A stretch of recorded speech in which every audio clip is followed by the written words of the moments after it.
process of reading Jackson Moore, I fell in love with his experience, and I identified with his experience very easily. And when I auditioned, I was like, nobody else can play Jackson Moore like I can play Jackson Moore. I have lived everything that Jackson Moore is experiencing. I'm experiencing things like Jackson Moore is experiencing now. No one can play Jackson Moore like I can play Jackson Moore. Something that I was taught as a child, and I endow Jackson as being taught as a child, was that in any profession you have to work twice as hard to be equally as good. And I definitely see that at the hospital with Jackson. He makes sure to be thorough, and he does his job in a superior manner, but he doesn't get recognition for it. And I think that's the common plight of a lot of Black men in America. There's a human need to be respected. There's a human need to be empathized with, especially when you feel like you're right. Chuck is phenomenal. Chuck is a very calming presence. It's nice having someone with so much experience. He's worked with a number of different personality types and whatnot, so he can deal with them pretty easily.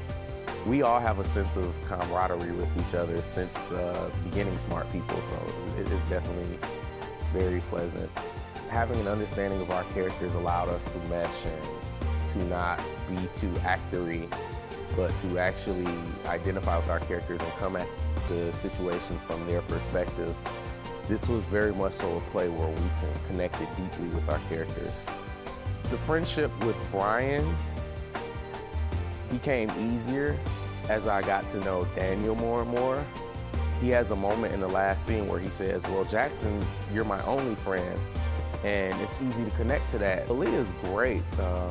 She's very connected with Valerie.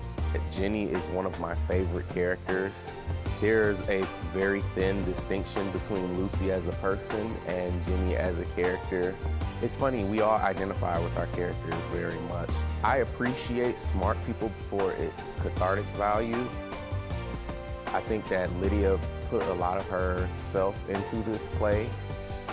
These experiences couldn't have just been drawn out of thin air, but these are real life experiences, and these are common to a lot of people that are the archetype that each particular character plays.